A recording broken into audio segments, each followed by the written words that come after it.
Hello प्यारे दोस्तों, आज की ये वीडियो बहुत ही इंफॉर्मेटिव होने वाली है क्योंकि आज की इस वीडियो में हम सभी टॉप 10 मैथ के मोस्ट इंपॉर्टेंट क्वेश्चन कवर करेंगे। प्यारे साथी, बहुत ही बेहतरीन तरीके से मैंने जो सबसे इंपॉर्टेंट क्वेश्चन थे उन्हें शामिल किया है। लगभग 2 दिन की मेहनत है ये वीडियो, तो इस वीडियो को पूरा देख लीजिएगा। और साथ ही मैं आपको बताऊंगा कि गणित के सबसे महत्वपूर्ण चैप्टर कौन से हैं जिन पर आपको फोकस करना है और जिनकी मदद से आप 95% अंक मैथ में ला सकते हैं। किस तरह की तैयारी करनी एकदम बेहतरीन तरीके से, और इस वीडियो को पूरा देख लीजिएगा। टॉप 10 मोस्ट इंपॉर्टेंट क्वेश्चन मैं आपको बताने वाला हूँ प्यारे साथी।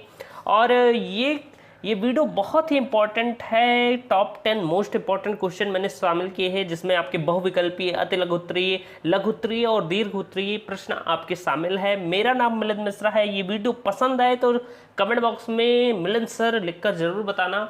और चलिए अब शुरू करते हैं इस बेहतरीन सी वीडियो की। और प्यारे साथी, अगर हम बात करें कि कक्षा 10 गणित के जो सबसे महत्वपूर्ण अध्याय हैं वो कौन कौन से हैं, तो वो प्यारे साथी है 2 चर वाले रैखिक समीकरण युग्म। इसमें जो ग्राफ वाले प्रश्न हैं, या बात करें जो आपके आयु संबंधी प्रश्न हैं, उन पर आपको फोकस करना है, कमांड रखनी है, क्योंकि वो वाले प्रश्न चाहे वो ग्राफ के हों चाहे वो आयु संबंधी हो, जब भी आते हैं दीर्घोत्तरीय में आते हैं 6 नंबर के प्रश्न होते हैं। आपको त्रिभुज यानी कि रेखा गणित का जो अध्याय है उस पर फोकस करना है, कमांड रखनी है, और समांतर श्रेणी को भी बहुत अच्छे तरीके से पढ़ना है। आगे के चैप्टर मैं वीडियो के लास्ट में बताऊंगा, वीडियो को अंत तक देखिएगा। चलिए शुरुआत करते हैं और आज के इस बेहतरीन सी वीडियो को स्टार्ट करते हैं। ये क्वेश्चन जो मैंने आपको यहाँ लिखे हैं इसे विथ सॉल्यूशन आपको कराऊंगा एकदम बेहतरीन तरीके से, क्योंकि ये सारे प्रश्न आपके इस बार बोर्ड एग्जाम में जरूर पूछे जाएंगे। तो चलिए शुरुआत करते हैं इस बेहतरीन सी वीडियो की। तो प्यारे साथी, यहाँ पर आप देखेंगे तो आपका यहाँ पर पहला प्रश्न दिया गया है कि 15, 18 और 24 का लासा है। यानी कि पूछा गया है, ऑप्शन दिए गए हैं और आपसे पूछा गया है कि 15, 18 और 24 का एलसीएम क्या है। अब हम कैसे निकालेंगे, तो चलिए अब हम सॉल्व करना स्टार्ट करते हैं। कैसे आपको सॉल्व करना है प्रश्नों को मैं बताता हुआ चलूंगा। जैसे मैं 15, 18, 24 का एलसीएम निकालना है, कोई ऑप्शनल प्रश्न है, चाहे भाग विधि से निकालिए चाहे गुणनखंड विधि से, कोई दिक्कत नहीं है।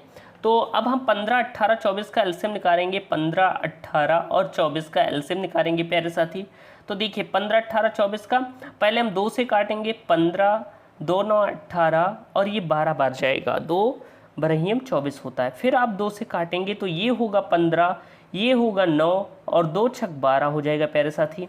इसके बाद बात करें तो 2 से फिर कटेगा, ये 15 हो जाएगा, ये 9 और 2 तिहाई 6 होता है। अब इसके बाद देखिए तो आगे की संख्याएं किससे कटेंगी, 3 से कटेंगी। 3 पचे 15 होता है, 3 त्रिक 9, 3 एकम 3। अभी एक बार 3 से और कटेगा तो 3 से काट दीजिए। 5 1 1 ऐसे आपको सॉल्व करना है, और 5 एकम 5 1 1। तो कई लोग पूछेंगे कि कैसे परीक्षा में ये ऑप्शनल क्वेश्चन है, कहाँ सॉल्व करेंगे। तो आप रफ कॉपी में भी, जो एक पेज पर हम रफ कार्य करते हैं वहाँ पर भी सॉल्व कर सकते हैं, या साइड में आप ऐसे निकाल लीजिएगा, उसकी कोई दिक्कत नहीं होगी। तो अब हमारा एलसीएम पता चल गया है, हम एलसीएम ज्ञात करेंगे। तो देखिए 2 दुनाई 4 होगा, सबका गुणा होगा ना, 2 गुणे 2 गुणे 2 गुणे 3 गुणे 3 गुणे 5। देखिए 3 बार 2 है, 3 बार 2 हमने लिख दिया है, 2 बार 3 है और 5 है। अब इससे आप गुणा कर लीजिए आपस में। तो देखिए 2 दुनाई 4 होता है, 4 दुनाई 8 होता है, और 8 त्रिक 24 होता है, 24 तिहाई 72 होता है, और 72 पंचे क्या होता है, 72 का आप 5 में गुणा करेंगे। 5 दुनाई 10 के 0, हासिल आई 1, 5 सते 35, 36, यानी कि ये आएगा आपका 360 प्यारे साथी। आप देखिए कि ऑप्शन में 360 है, एकदम है आपका ऑप्शन नंबर डी एकदम राइट है। ऑप्शन नंबर डी 360 आपका राइट आंसर होगा। इसी तरह हमें प्रश्न सॉल्व करने हैं। देखिए कितना बेहतरीन सा प्रश्न था। ऐसे ऑब्जेक्टिव क्वेश्चन पूछे जाते हैं, कुछ ज़्यादा कुछ नहीं करना होता है, बस सॉल्व करना है। चलिए चलते हैं दूसरे प्रश्न की ओर। दूसरा प्रश्न आपके सामने है कि 2x + 3y = 18 है और x - 2y = 2 है। तो हमें हल करके हमें x और y के मान ज्ञात करने हैं। यहाँ पर ऑप्शन दिए गए हैं, तो बिना सॉल्व किए तो हम सॉल्व नहीं कर सकते कि आखिर x और y के मान क्या आएंगे। तो हम क्या करेंगे, इसे सॉल्व करेंगे। देखिए आपका क्वेश्चन नंबर फर्स्ट क्या है, 2x + 3y = 18, यही तो है, ये आपका था इक्वेशन नंबर फर्स्ट। और अगर हम बात करें यहाँ पर दूसरा इक्वेशन है x - 2y = 2, और ये आपका है इक्वेशन नंबर सेकंड। ये 2 इक्वेशन आपको दिए गए हैं, तो हम इसे विलोपन विधि से सॉल्व करेंगे।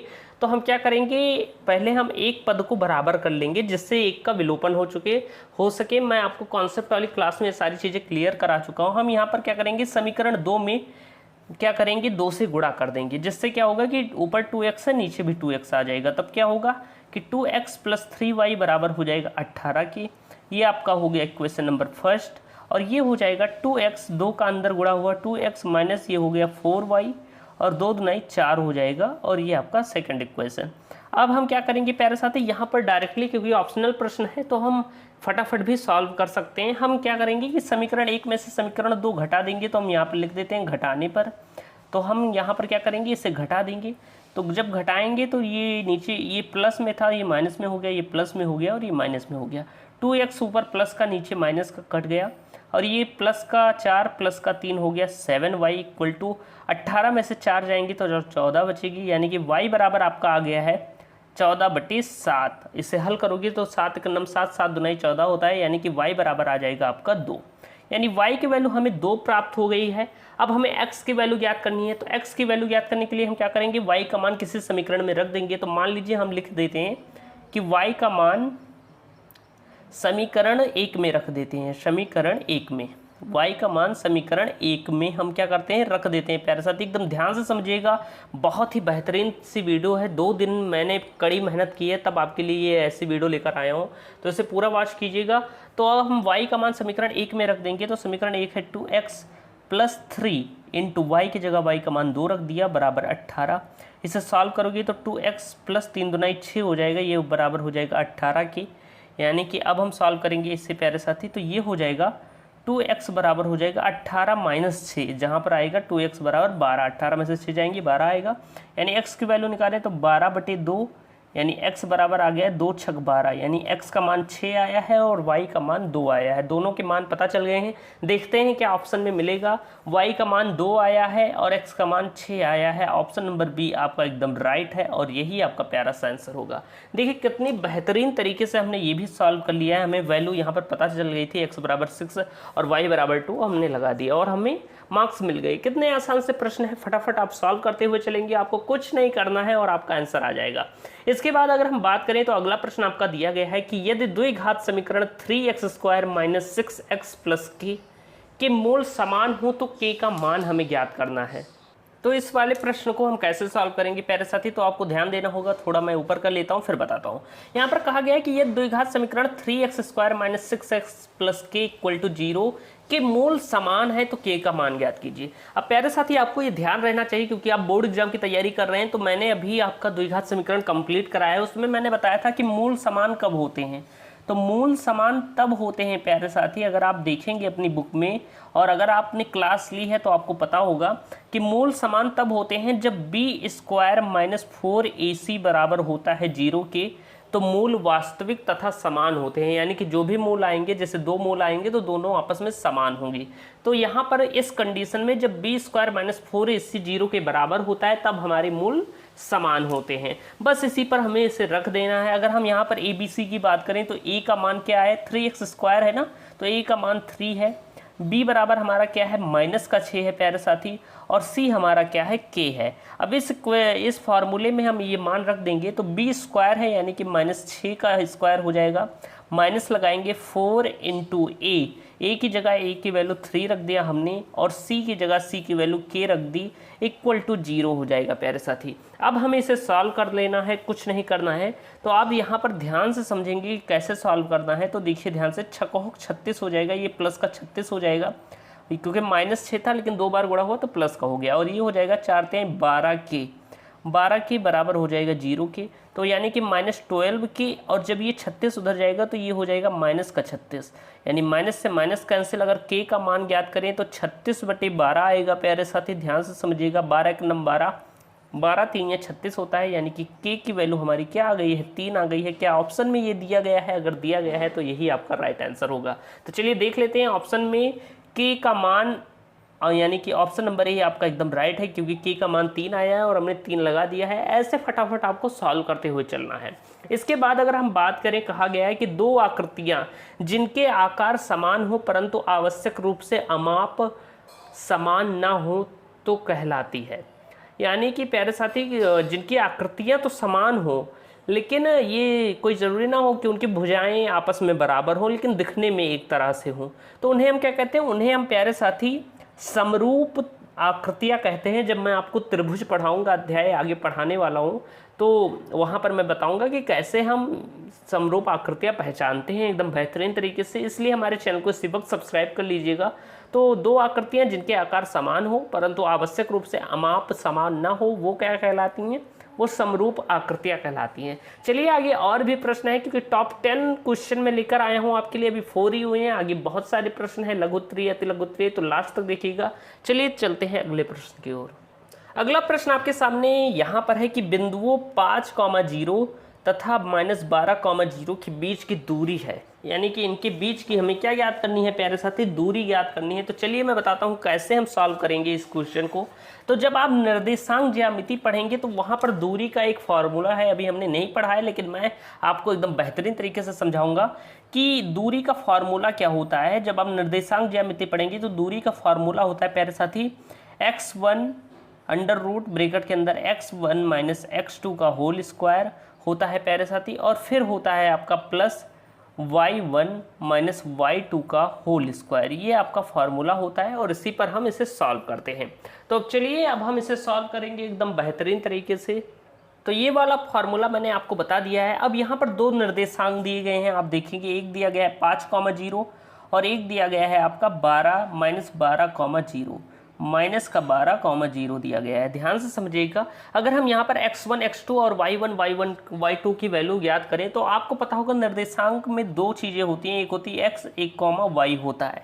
ऐसे ही हम अगर पता लगाएं तो यहाँ पर x 5 है और y क्या है 0 है, यानी कि हम कह सकते हैं x1 हमारा क्या है 5 है और y1 हमारा क्या है 0 है। इसी तरह प्यारे साथी अगर हम इसमें भी देखें तो ये x होगा, ये y होगा। अब क्योंकि दो बार है तो हम इसे x2 मान लेंगे, x2 हमारा माइनस का 12 है और y2 हमारा क्या है 0 है। हमें x1 x2 y1 y2 का मान पता चल गया है। अब क्या करना है, सिंपल सी बात है, इसी फार्मूले पर आपको रख देना है, आपका आंसर आ जाएगा। फार्मूला जो है उसी पर रख देंगे। तो यहाँ पर हम रखते हैं इसके मान, यानी कि अंडर रूट लगाएंगे। x1 माइनस x2 है, x1 क्या था 5 है, x2 क्या है प्यारे साथी माइनस लगाए, x2 है माइनस का 12 और इन पूरे का होल स्क्वायर है, प्लस y1 क्या है आपका 0 है और y2 भी 0 है, इसका स्क्वायर कर दीजिए।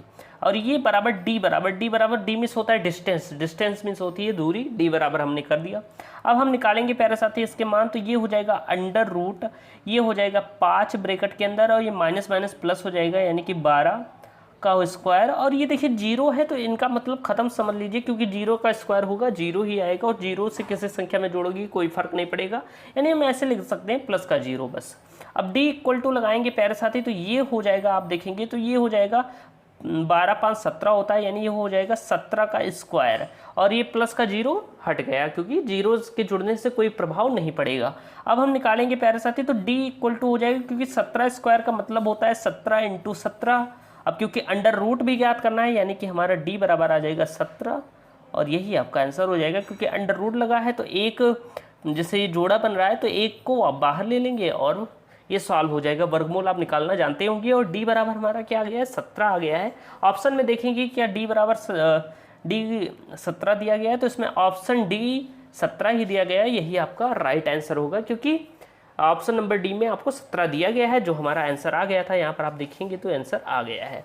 अब देखिए यहाँ पर आपके खत्म होते हैं क्या ऑब्जेक्टिव क्वेश्चन जितने होते हैं एक एक अंक के, और यहाँ पर ये खत्म होते हैं आपके 5 अंक एकदम क्लियर है। ऐसे ही सॉल्व करना है आपको बोर्ड एग्जाम में। अब बारी है अति लघुत्तरीय प्रश्न की।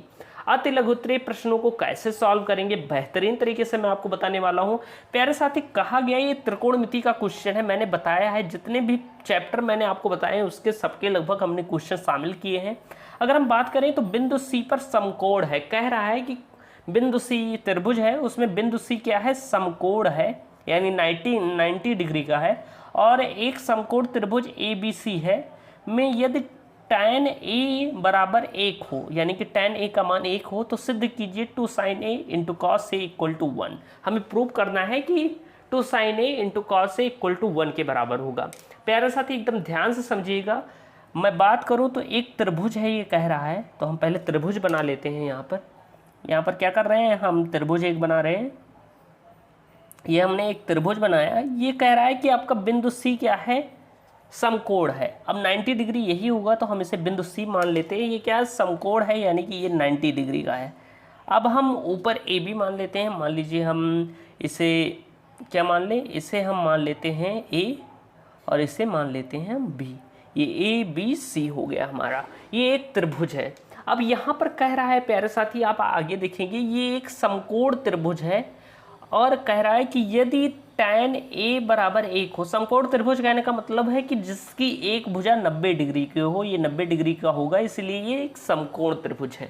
आगे कह रहा है कि tan a बराबर 1 है। आप देखेंगे कैसे हम सॉल्व करेंगे इसे, तो ये कह रहा है tan a बराबर क्या होता है, 1 है। आपसे कहा गया है कि tan a का मान आपका क्या आया है, 1 के बराबर आया है। अब प्यारे साथी आप ध्यान से समझिएगा, आपने एक फार्मूला पढ़ा होगा, मैं ट्रिक बता देता हूँ कैसे याद करना है। लाल बटी कक्का, लाल बटी कक्का होता है फार्मूला। कॉन्सेप्ट भी मैं आपको क्लियर कराते चल रहा हूँ। और इसमें जो पहला वाला होता है ये होता है साइन के लिए, ये होता है आपका कॉस के लिए, और ये होता है आपका टैन के लिए। यानी कहने का मतलब साइन बराबर एल फॉर होता है लंब, के फॉर होता है कर्ण यानी लंब बटा कर्ण, कॉस बराबर आधार बटे कर्ण, और टैन बराबर लंब बटे आधार होता है। ऐसे ही नीचे ये कॉसेक के लिए हो जाता है आपका, और ये हो जाता है आपका सेक के लिए, और ये होता है आपका कॉट के लिए। तो ये 3 मान होते हैं जिससे हम फार्मूला याद कर सकते हैं। एकदम लाल बटे कक्का लिखिए परीक्षा में भी, और तुरंत आपको मतलब गलती नहीं होगी, इससे आपको तुरंत याद हो जाएगा। तो अगर हम बात करें यहाँ पर प्यारे साथी, तो ये भुजा आपकी लंब होगी जो ये वाली है, BC आपका आधार होगा, यानी AC आपका लंब है, BC आधार है, और ये AB जो है आपका यहाँ पर कर्ण है। यहाँ पर tan A बराबर 1 दिया गया है। अब आपको पता है कि tan बराबर क्या होता है, tan बराबर होता है, आप देखेंगे tan बराबर लंब बटे आधार होता है। तो आप लिखेंगे tan बराबर क्या होता है, tan A बराबर क्या होता है प्यारे साथी, लंब बटे आधार, लंब बटे आधार होता है प्यारे साथी, क्या होता है, लंब बटे आधार होता है। अब ये इससे देखिए कैसे सॉल्व करना है। अब लंब बटे आधार होता है, क्योंकि tan a का मान क्या दिया गया है, 1 दिया गया है। अब 1 है तो नीचे हमने 1 मान लिया, क्योंकि जिस भिन्न के नीचे कुछ नहीं होता, जैसे 1 लिखा है तो इसे बटे में 1 मान सकते हो। जैसे मैं आपसे कहूँ कि 4 है तो इसे हम 4/1 लिख सकते हैं, इसमें कोई दिक्कत नहीं है। तो हमने मान लिया 1/1। अब क्योंकि tan बराबर होता है लंब बटे आधार, यानी कि कहने का मतलब लंब की जगह 1 है और आधार की जगह 1 है, यानी हम कह सकते हैं कि हमारा लंब बराबर क्या है, लंब बराबर 1 है, और आधार बराबर यानी जो हमारा बेस है आधार बराबर ये भी 1 है। यानी हम वैल्यू रख सकते हैं यहाँ पर, लंब हमारा AC क्या है, 1 है, और BC हमारा 1 है। अब हमें AB ज्ञात करना है, कर्ण ज्ञात करना है, तभी आगे सवाल लगेगा। तो कर्ण हम ज्ञात करेंगे तो हम लिखेंगे त्रिभुज ABC में, तो हम लिखेंगे त्रिभुज ABC में पाइथागोरस प्रमेय का प्रयोग करने पर, पाइथागोरस प्रमेय से या प्रयोग करने पर कुछ भी लिख सकते हैं। अब पाइथागोरस प्रमेय क्या कह रहा है प्यारे साथी, वो कहता है फॉर्मूला होता है कि कर्ण का स्क्वायर बराबर होता है, यानी कर्ण बराबर होता है, चाहे कर्ण का स्क्वायर करिए, या कर्ण बराबर होता है अंडर रूट लंब का स्क्वायर प्लस आधार, आधार को आ लिख देता हूँ, आधार का स्क्वायर, यानी कि कर्ण का स्क्वायर बराबर होता है लंब का स्क्वायर प्लस आधार का स्क्वायर। अब यहाँ पर अगर हम बात करें प्यारे साथी, तो आप थोड़ा इसे प्रोफेशनल रूप से भी लिख सकते हैं। कर्ण क्या है, यहाँ पर AB है, तो हम लिख देंगे AB बराबर हो जाएगा अंडर रूट लंब की जगह AC का स्क्वायर, क्योंकि लंब क्या है हमारा AC है, और प्लस आधार क्या है हमारा BC है, BC का स्क्वायर।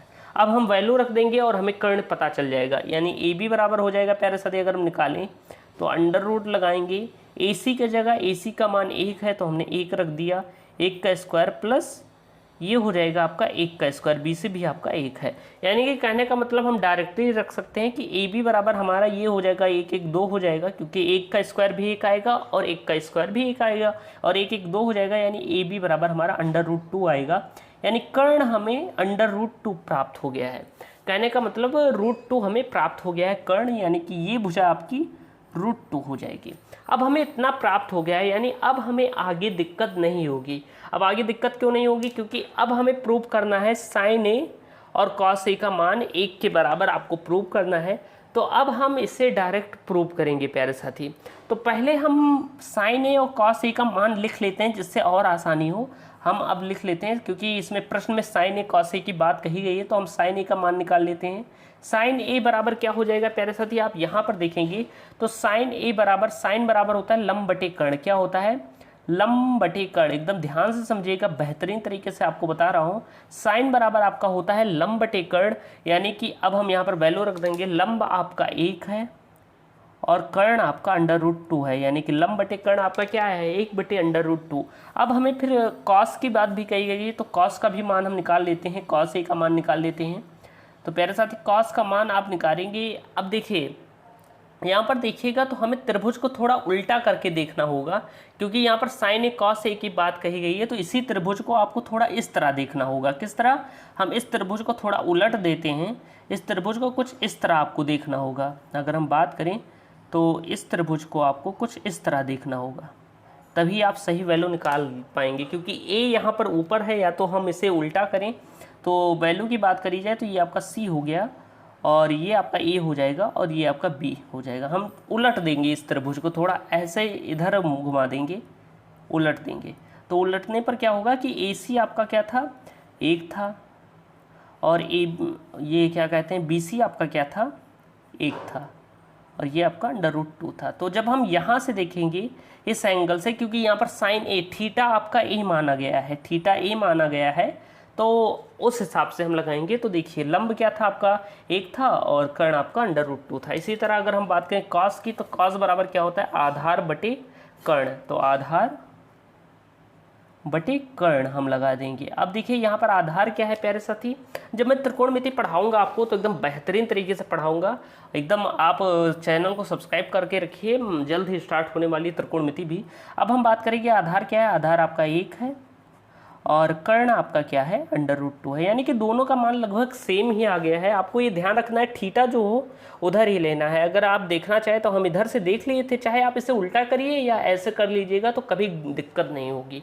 अब हम बात करें तो अब हमें इस पर सिद्ध करना है। हमें क्या सिद्ध करना था, हमें सिद्ध करना था 2 sin A × cos A = 1 सिद्ध करना था हमें। अब हम इसे सिद्ध करेंगे तो ये आपका लेफ्ट हैंड साइड है, ये आपका राइट हैंड साइड है, तो हम पहले लेफ्ट हैंड साइड लेंगे प्यारे साथी, LHS लेंगे। तो ये था 2 × sin A की जगह sin A का मान आप रख देंगे 1/√2 और इंटू कॉस ए की जगह कॉस का मान रख देंगे 1/√2। अब आप इसे सॉल्व कर लीजिए तो यहाँ पर देखिए 2 गुणे √2 का गुणा होगा तो ये 2 ही आएगा।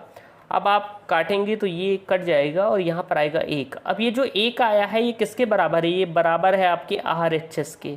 RHS यानी कि राइट हैंड साइड के बराबर है, इस 1 के बराबर आ गया है और हमारा यहाँ पर ये क्वेश्चन प्रूव हो गया है। तो देखिए कितने बेहतरीन तरीके से हमने ये वाला भी प्रश्न सॉल्व कर लिया है। इन सब की नोट्स PDF आपको मिल जाएगी। अगर आपको इसकी नोट्स चाहिए तो आप इसी वक्त जाएँ टेलीग्राम पर सर्च कर सकते हैं, Sarwan lecturer class 10th boards डालिएगा तो हमारा टेलीग्राम चैनल आ जाएगा। उसके लोगों में कई फेक अकाउंट भी बने हैं और उसके लोगों में SL लिखा होगा, उसी को ज्वाइन कीजिएगा, या आप डिस्क्रिप्शन बॉक्स में लिंक दी गई है वहाँ से भी देख सकते हैं। वहाँ पर आपको इसकी नोट्स एकदम फ्री ऑफ कॉस्ट प्रोवाइड करी जाती है। तो ये वाला क्वेश्चन आपका लग गया है। अति लघुत्तरीय प्रश्न था लेकिन काफ़ी लंबा प्रश्न था। अब इसके बाद अगर हम बात करें प्यारे साथी, इसके बाद हम बात करेंगे अति लघुत्तरीय प्रश्न जो कि आपका क्वेश्चन नंबर 7 है। इसे सॉल्व करेंगे एकदम बेहतरीन तरीके से कि आखिर इस तरह के प्रश्नों को कैसे सॉल्व करते हैं। तो प्यारे साथी कोई ज़रूरत नहीं है कि ये वाला प्रश्न आपका अति लघुत्तरीय में भी पूछा जाए, इसी तरह के प्रश्न आपके लघुत्तरीय में भी पूछे जा सकते हैं कभी कभी। तो इस पर बहुत अच्छी कमांड होनी चाहिए, एकदम बेहतरीन तरीके से आपको मैंने बता दिया है। आगे अगर हम बात करें तो वह द्विघात बहुपद ज्ञात कीजिए जिसके शून्यकों का योग तथा गुणनफल क्रमशः 1/4 और -1 हो, यानी कि ये आपका शून्यकों का योग है, ये आपका शून्यकों का गुणनफल है। अब प्यारे साथी पहले आप जानिए कि द्विघात बहुपद का रूप क्या होता है। किसी भी द्विघात बहुपद का रूप, मैंने द्विघात बहुपद अभी जल्द ही पढ़ाया है, वहाँ पर आपको एकदम बेहतरीन तरीके से चैप्टर वाइज बताया है कि द्विघात बहुपद का रूप क्या होता है। उसका रूप प्यारे साथी होता है x² - अल्फ़ा + βx और plus alpha into beta equal to 0, यानी कि कोई भी द्विघात बहुपद जिस रूप में लिखा होता है वो यही रूप होता है, x square minus alpha plus beta x plus alpha into beta. अब यहाँ पर जो अल्फ़ा प्लस बीटा है ये है आपका शून्यकों का योग, ये क्या है, शून्यकों का योग है आपका। और अगर हम अल्फ़ा इंटू बीटा की बात करें तो ये आपका शून्यकों का गुणनफल है, शून्यकों का गुणनफल है प्यारे साथी। ये क्या है आपका शून्यकों का गुणनफल है। तो पहला आपका शून्यकों का योग था, ये आपका शून्यकों का गुणनफल है। अब आपको क्या करना है, इसी फॉर्मूले पर रख देना है सीधा सा। कैसे रखेंगे, देखिए ये एक्स स्क्वायर हो गया माइनस हमने लगाया अल्फा प्लस बीटा क्या दिया गया है, पहले आपको शून्यकों का योग दिया गया है फिर गुणनफल दिया गया है। शून्यकों का योग क्या है, 1/4 है और ये x का अंदर गुणा हुआ है 1/4x और प्लस अल्फा इंटू बीटा आपको क्या दिया गया है, -1 दिया गया है इक्वल टू 0। इसे आप सॉल्व कर लेंगे, हमें द्विघात बहुपद पता चल जाएगा। आप सॉल्व करेंगे तो ये हो जाएगा एक्स स्क्वायर माइनस ये हो जाएगा x का अंदर गुणा होगा तो x/4 और ये -1 इक्वल टू 0। चाहे यहाँ तक भी छोड़ सकते हैं या आप थोड़ा और सॉल्व कर लीजिए, नीचे 1 मान लीजिए और एलसीएम निकाल लीजिए। 1 4 1 का एलसीएम आपका 4 ही आएगा, यानी कि 1 चौके 4 ये हो जाएगा 4x स्क्वायर माइनस 4 1 9 4 और ये हो जाएगा -4 इक्वल टू 0। अब ये 4 उधर जाएगा तो 0 से गुणा होकर 0 ही हो जाएगा। तो यानी हम कह सकते हैं जो हमारा बहुपद आया है वो क्या आया है, 4x square minus x minus 4 equal to 0 और यही आपका आंसर है। ये आपको द्विघात बहुपद प्राप्त हो गया है, यही आपका आंसर है। तो देखिए कितने बेहतरीन तरीके से हमने अति लघुत्तरीय प्रश्न भी सॉल्व कर लिए हैं। अब बारी है लघुत्तरीय प्रश्न की, चलिए चलते हैं नेक्स्ट पेज पर। प्यारे साथी अगला प्रश्न आपके सामने आ गया है लघुत्तरीय प्रश्न, जो 4 से 5 अंक का क्वेश्चन होता है। बहुत ही इंपॉर्टेंट क्वेश्चन होते हैं और इन्हें सॉल्व करना आपको आना चाहिए, इससे आप अच्छा अंक पा सकते हैं बोर्ड एग्जाम में। एकदम बेहतरीन तरीके से ये वीडियो मैंने लाई है। ये आपका समांतर श्रेणी का प्रश्न है, कह रहा है कि उस एपी यानी कि उस समांतर श्रेणी का एक 30वां पद हमें ज्ञात करना है जिसका 11वां पद 38 है और 16वां पद 73 है। अब देखिए कैसे हमें सॉल्व करना है एकदम बेहतरीन तरीके से। ये कह रहा है कि हमें उस एपी का क्या ज्ञात करना है, 31वां पद ज्ञात करना है, यानी A31 हमें ज्ञात करना है। इसका मतलब है 31वां पद। अगर आप पढ़ रहे हैं अभी समांतर श्रेणी नहीं सॉल्व किए हैं तो इस समय मेरी क्लास में जो कॉन्सेप्ट क्लास होती है समांतर श्रेणी ही पढ़ा रहा हूँ, तो चैनल को सब्सक्राइब कर लीजिएगा, बेल आइकन प्रेस कर लीजिएगा, डेली क्लासेस आती हैं। तो अब हम बात करें अगर जिसका 11वां पद 38 है, कह रहा है कि उस एपी का 11वां पद 38 है, यानी A11 आपका क्या कह रहा है, A11 आपका 38 है। A11 क्या है आपका 38 दिया गया है और A16 आपका दिया गया है, यानी कि 16वां पद आपका 73 दिया गया है। अब हमें क्या ज्ञात करना है, एक 30वां पद ज्ञात करना है। कैसे ज्ञात करेंगे प्यारे साथी, तो पहले हम बात करते हैं ये 11वें पद की। तो A11 को अगर हम लिखना चाहें तो हम इसे लिख सकते हैं A + 10D। इसे हम क्या लिख सकते हैं, जो जो पढ़े हैं वो जानते होंगे कि A + 10D लिख सकते हैं। अब A + 10D हमने इसे लिखा तो प्यारे साथी A + 10D बराबर क्या दिया गया है आपका 38 दिया गया है। तो A + 10D यानी कि 11वां पद आपका जो है वो 38 दिया गया है और इतना हो गया आपका, हमने मान लिया ये आपका इक्वेशन नंबर फर्स्ट है। ओके, अब ध्यान से समझिएगा A16 भी आपका दिया गया है। अब A16 को हम लिख सकते हैं A + 15D। जितना दिया जाए उससे एक कम डी करना चाहिए तब हमारा आ जाता है और इसकी वैल्यू आपको दी गई है 73 और इसको हम मान लेते हैं अपना इक्वेशन नंबर क्या, इसे इक्वेशन नंबर सेकंड मान लेते हैं प्यारे साथी। अब हम क्या करेंगे कि समीकरण 2 में से समीकरण 1 को घटा देंगे जिससे हमें मान पता चल जाएगा। तो हम लिखेंगे समीकरण 2 में से समीकरण 1 घटाने पर प्यारे साथी। अब ध्यान से समझिएगा कैसे सॉल्व करना है। यहाँ पर समीकरण 2 आपका दिया गया है A + 15D = 73 और समीकरण 1 आपका दिया गया है A + 10D = 38 प्यारे साथी। सॉल्व करिएगा, हम घटाएंगे विलोपन विधि से तो ये माइनस हो जाएगा, ये भी माइनस हो जाएगा, प्लस था और ये भी माइनस हो जाएगा। अब ध्यान से समझिए, ये ऊपर प्लस का ये है, नीचे माइनस का ये कैंसिल हो जाएगा और 15 में से 10 जाएंगे तो 5D बचेगा और 73 में से 38 को घटाओगे तो क्या आएगा प्यारे साथी। अगर हम घटाएं 73 में से 38 को घटा दें तो क्या आएगा, आप देखिए 13 में से 5 गई 8 गई तो 5 बचेगा और 6 में से 3 जाएगी तो 3 बचेगा, क्योंकि एक हाजिर आ गई तो 6 में से 3 गई 3, यानी कि ये आपका आया है 35 प्यारे साथी। अब आप इसे सॉल्व करिएगा तो 5d बराबर 35 है, तो d बराबर क्या आ जाएगा 35/5, यानी हम कह सकते हैं कि d की वैल्यू 5 सते 35 होता है, 7 आ गई है आपकी। d की वैल्यू आपकी 7 आ गई है। अब d का मान हमें 7 पता चल गया है। अब हमें क्या करना है, इस d की वैल्यू समीकरण 1 में रखनी है, जिससे हमें a का मान भी पता चल जाए। जब a का मान पता होगा तभी हम a31 यानी कि 31वां पद ज्ञात कर पाएंगे।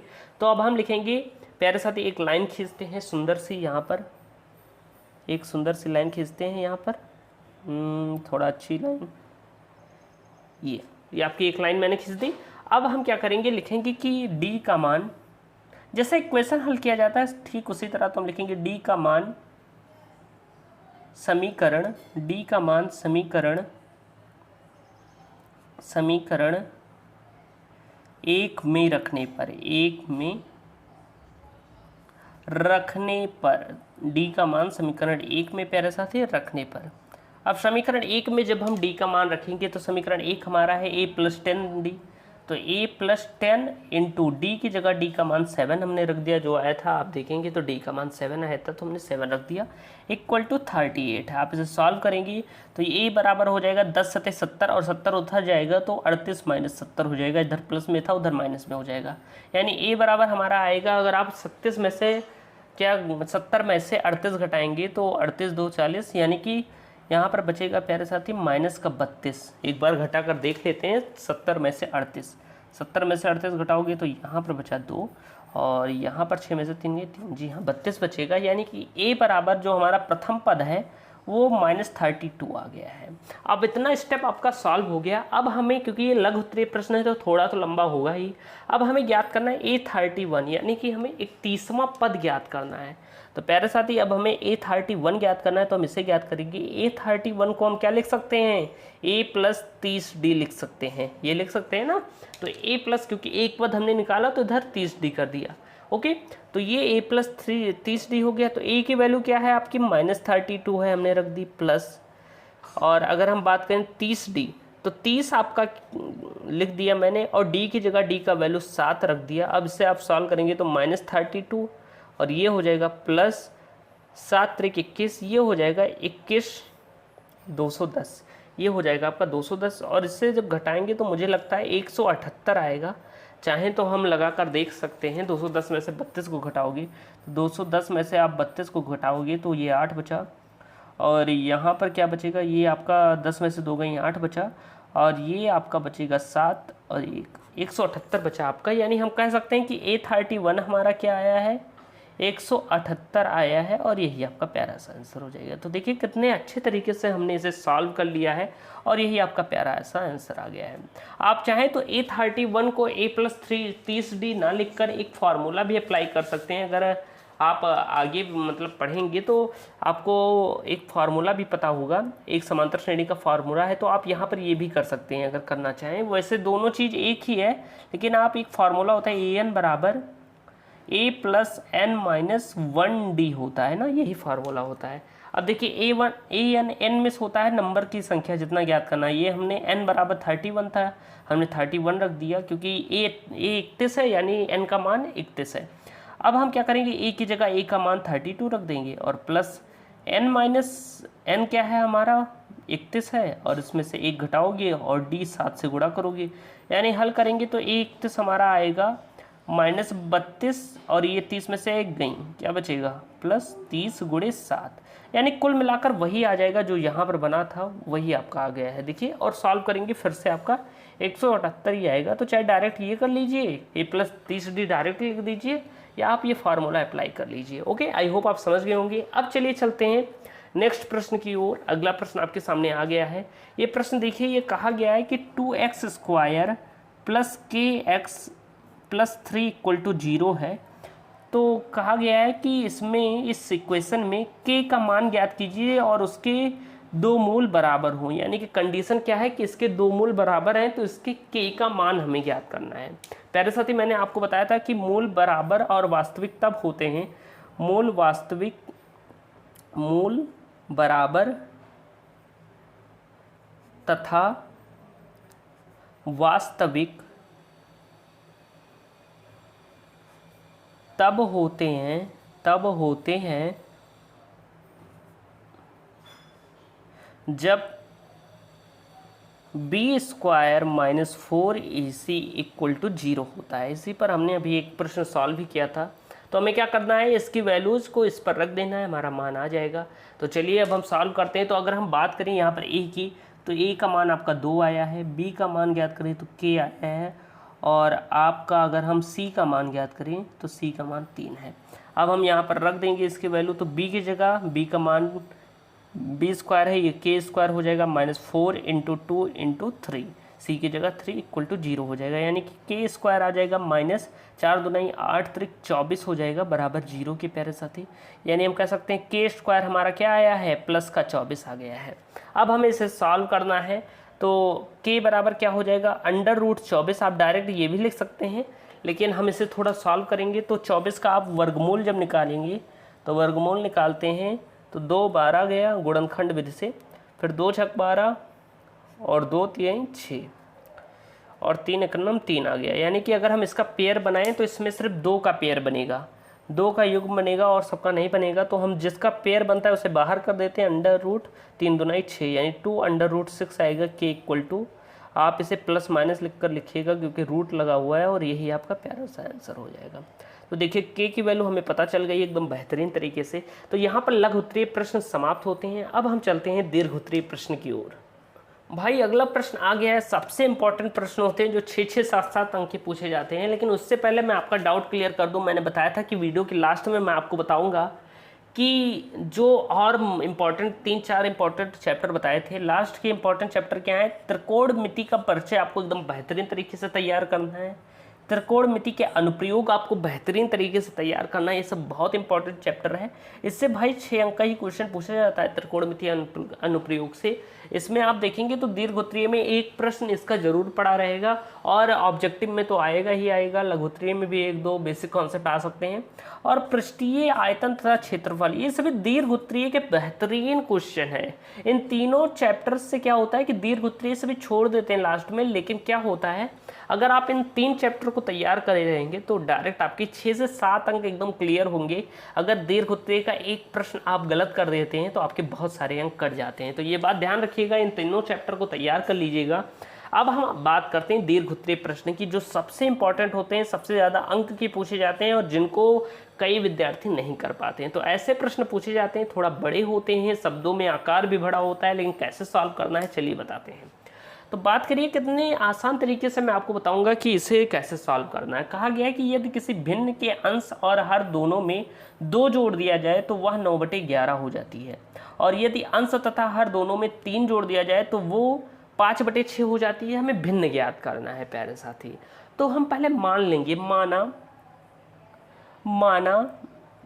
भिन्न का अंश, आप भिन्न देखेंगे तो उसमें अंश और हर दोनों होते हैं। तो हम मान लेंगे माना भिन्न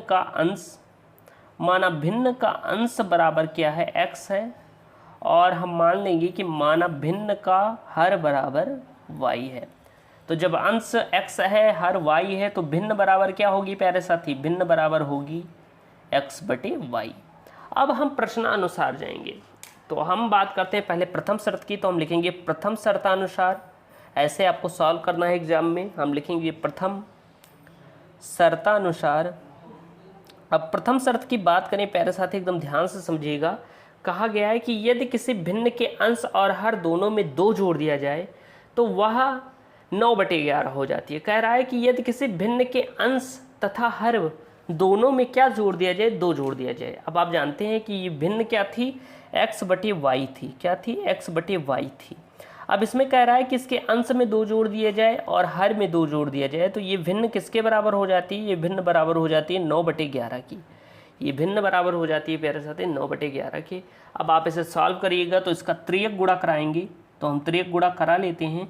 तो 11 का ऊपर गुणा होगा तो 11x हो जाएगा, और प्लस 11 दूना 22 हो जाएगा, बराबर 9 का इधर गुणा होगा 9y हो जाएगा, और प्लस 9 दूनी 18 हो जाएगा। देखिए 11 दूना 22 और ये 9 और 9 दूनी 18 हो गया। ये हमें प्राप्त हुआ। अब हम पक्षांतर कर लेंगे सिंपल सा।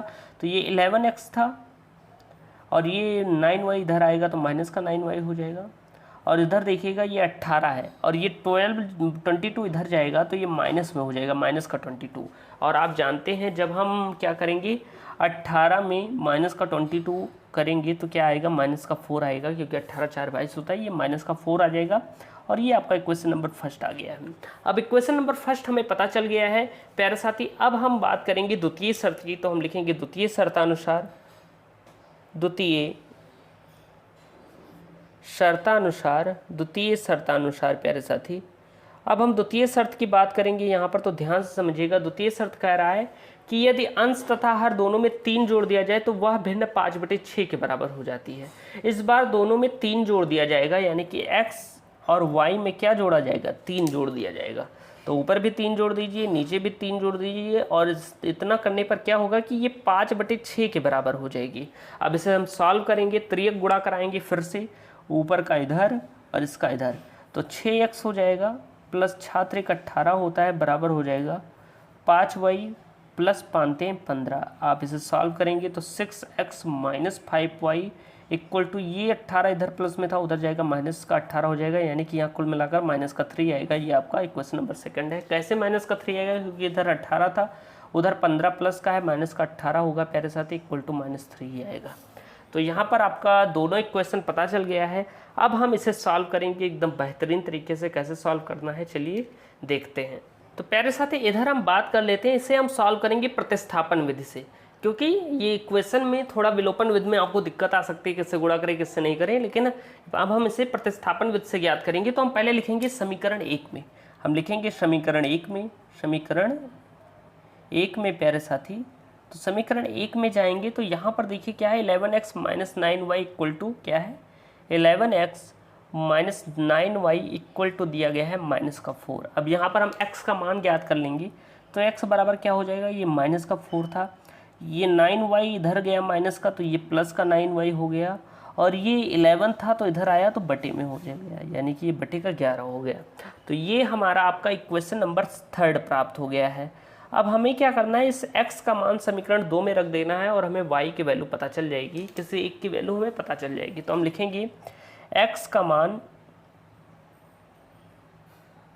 मान समीकरण 2 में, तो x का मान हम समीकरण 2 में रख देंगे प्यारे साथी। तो यहाँ पर 6x था, तो 6 इंटू एक्स की जगह x का मान -4 प्लस 9y बटे में 11 हो गया, और ये हो गया प्यारे साथी माइनस का 5y बराबर हो गया माइनस का 3। इसे सॉल्व करिएगा तो 6 का अंदर गुणा होगा, तो 6 चौके 24 माइनस का 24 हो जाएगा, प्लस 6 9y 54 हो जाएगा, 54y बटी में ये हो जाएगा आपका 11 9 6 54, और -5y बराबर हो जाएगा माइनस के 3 के। अब हम यहाँ पर बटे में 1 मान लेंगे, और 11 1 का आप क्या करेंगे, एलसीएम निकाल लेंगे, जैसा हम करते आए हैं। तो 11 1 का एलसीएम 11 ही आएगा, यानी कि 11 1 कन्नम 11, ऊपर कोई चेंजेस नहीं होगा, इधर -24 प्लस 54y। इधर देखिएगा तो 1 ग्राम 11 होता है, ये माइनस का 55y हो जाएगा। 1 ग्राम 11 तो 11 पचे 55 हो जाएगा, बराबर -3। अब देखिए आप ध्यान से समझिएगा, जब हम इसे सॉल्व करेंगे तो देखिए यहाँ पर क्या आएगा। यहाँ पर जब हम इसे सॉल्व करेंगे तो ये माइनस का 24 है, और ये आपका प्लस का 54 है, और ये माइनस का 55y है। तो यहाँ पर बचेगा माइनस का y, और इक्वल टू प्यारे साथी इस 11 का इधर गुणा होगा तो ये हो जाएगा माइनस का 33, क्योंकि 11 33 होता है, माइनस का 33 हो जाएगा। यानी माइनस का y की बात करें तो ये जब इधर जाएगा तो -33 प्लस 24 हो जाएगा, यानी -y बराबर आएगा, यहाँ पर बचेगा माइनस का 9, यानी कि y बराबर हमें क्या प्राप्त हो गया है, 9 प्राप्त हो गया है प्यारे साथी। y का मान हमें क्या पता चला है, 9 पता चला है। अब इस y का मान हम इक्वेशन नंबर 3 में रख देंगे, जो आया था वहाँ पर हमें x का मान पता चल जाएगा। तो हम लिखेंगे y का मान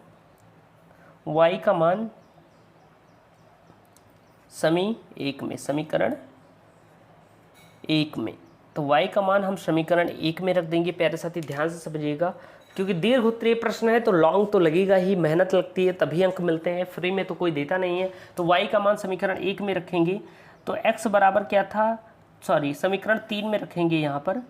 तो समीकरण 3 में जब इसका मान आप रखोगे तो ये माइनस का 4 है, प्लस 9, यानी कि ये आपका था 9, और y का मान भी 9 है, तो 9 9 81 हो जाएगा, डायरेक्ट हम लिख लेते हैं और बटे में 11 हो जाएगा प्यारे साथी। अब यहाँ पर आप देखेंगे तो ये देखिए, आपको देखेंगे तो 81 और ये माइनस का 4 है, यानी कि यहाँ पर आएगा 77। 81 में से 4 जाएंगे तो 77 बचेगा। 77 बटे 11, कहने का मतलब है कि हमारा x का मान क्या आ गया है, 11 एक नम 11, 11 सत्ते 77, यानी x की वैल्यू हमें 7 पता चल गई है प्यारे साथी। क्या पता चल गई है? 7 पता चल गई है। x की वैल्यू हमें क्या पता चली है? 11 सत्ते 77, x बराबर हमें 7 पता चल गया है। अब प्यारे साथी हमें x और y की वैल्यू पता चल गई है, अब हमें भिन्न ज्ञात करनी है, क्योंकि प्रश्न में क्या कहा गया था?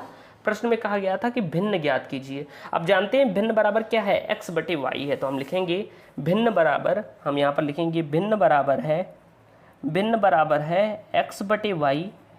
भिन्न का मान क्या है? x बटे y है, तो वो x क्या है आपका? 7 है। x देखेंगे तो आपका 7 है और y क्या है? 9 है। तो x क्या है? 7 है और y आपका 9 है, और यही आपका आंसर है, यही आपकी भिन्न है। देखिए इतना बेहतरीन तरीके से हमने ये वाला प्रश्न सॉल्व किया है। चलिए चलते हैं अगले प्रश्न की ओर। प्यारे साथी अगला प्रश्न आपके सामने है कि 5 वर्ष पूर्व नूरी की आयु सोनू की आयु की 3 गुनी थी। 10 वर्ष पश्चात नूरी की आयु सोनू की आयु की 2 गुनी हो जाएगी, तो नूरी तथा सोनू की आयु कितनी होगी? प्यारे साथी यहाँ पर क्या करना है, पहले हम मान लेंगे नूरी की आयु और फिर मान लेंगे सोनू की आयु। तो हम मान ली, माना नूरी की आयु माना नूरी की आयु बराबर है x वर्ष, और हमने मान लिया माना सोनू की आयु जो है प्यारे साथी, सोनू की आयु वो है आपकी y वर्ष। नूरी की आयु x वर्ष है, सोनू की आयु आपकी y वर्ष है। अब हम करेंगे प्रश्नानुसार प्यारे साथी, प्रथम शर्तानुसार,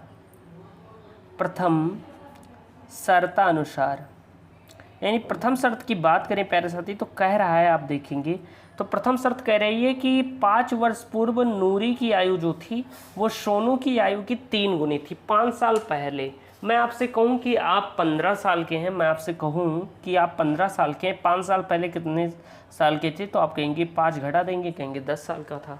तो ऐसे ही प्रथम शर्त में कह रहा है कि 5 वर्ष पूर्व नूरी की आयु जो थी, यानी नूरी की आयु क्या है? x है, इसमें में से 5 घटा दो, जो नूरी की आयु थी वो सोनू की आयु की, वो भी 5 वर्ष कम कर दीजिए, सोनू की आयु की क्या थी?